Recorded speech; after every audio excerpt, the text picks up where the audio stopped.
Hey guys, it's Raiden, and a couple days ago I finished my last final at MIT.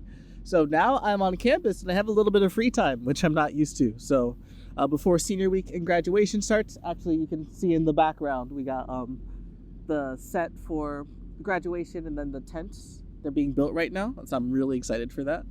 But I figured I'd take some time, come out in front of the dome, speak a little bit about my MIT experience.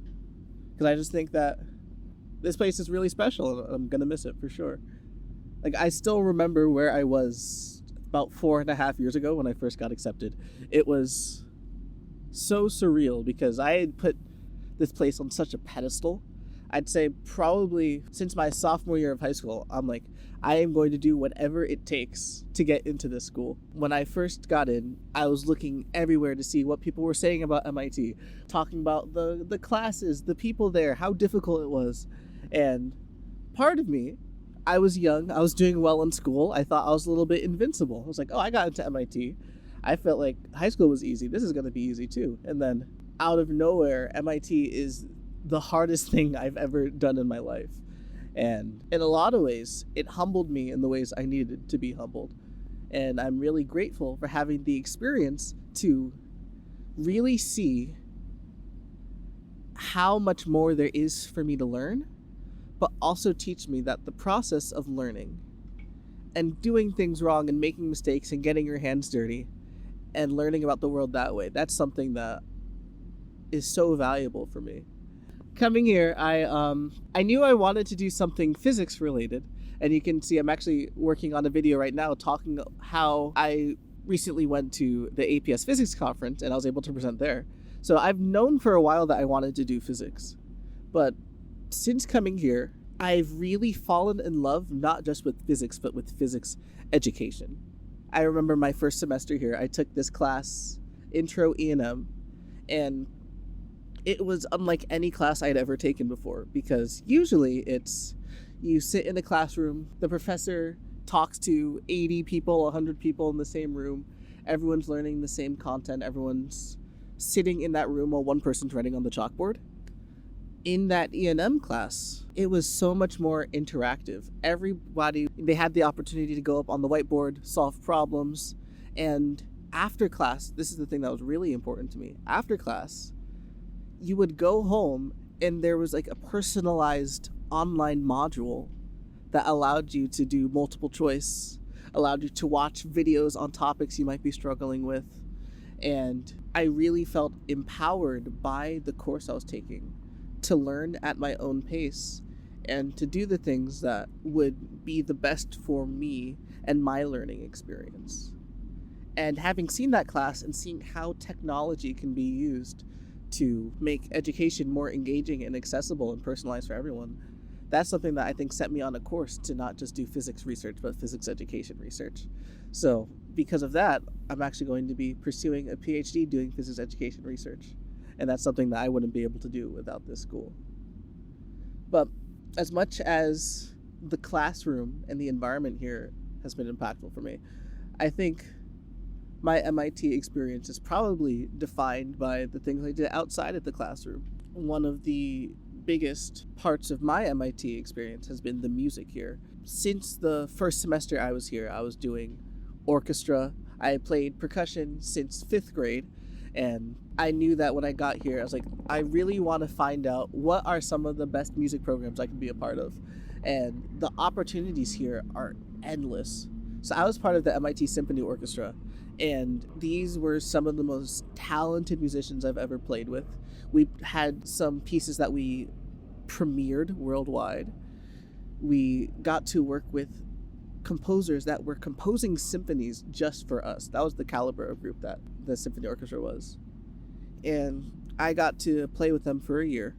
That was really, really amazing. It was a good opportunity for me. After the orchestra, I started falling in love with voice a lot more. So after that year, I ended up joining the chamber chorus. And since then, I basically never looked back with voice training. I was able to get a scholarship to get classical voice training for the first time of my life. I had a little bit of pride that like, oh, I think I'm a good singer. I never had to take voice lessons or anything. But with the program that MIT provided for me, I just felt like my abilities, not just as a singer, but as a musician overall, just skyrocketed. And that's something that I didn't realize, that coming to MIT, there would be so much infrastructure to work on your hobbies and do music and do art and do theater. And that's been an absolute cornerstone of my MIT experience. And just last week, I was able to win an award for my participation in the music programs here. And that's something that really meant a lot to me. And then, of course, I also did musical theater here. I was part of a cappella group here that will be able to perform the national anthem for commencement. So I'm really excited about that I get to sing at my own graduation. And then outside of music, another program that's been really instrumental in my experience here has been football.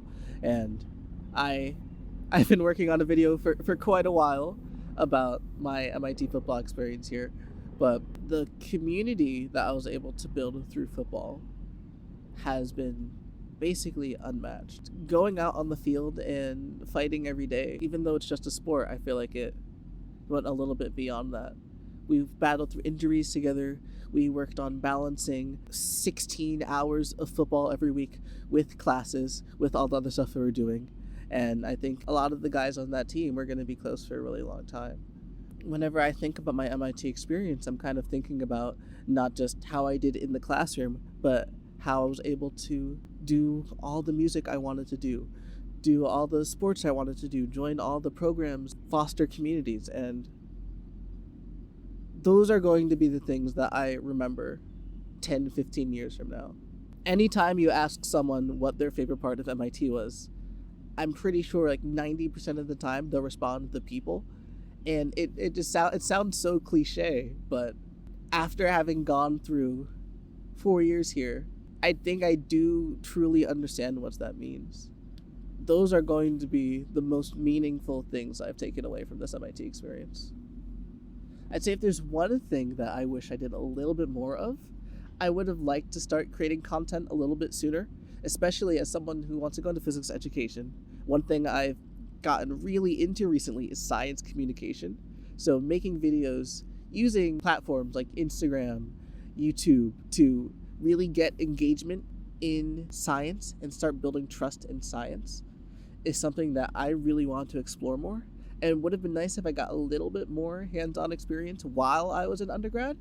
But I think there's also something to be said that even though I wasn't telling all of these stories on YouTube or on Instagram or on TikTok while I was an undergrad, I was actively writing these stories and making these stories and living in these stories.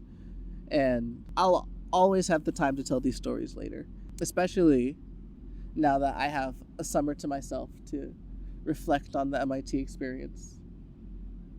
It's going to be really fun to share all of the details about football, about music, about physics that I've been able to enjoy here.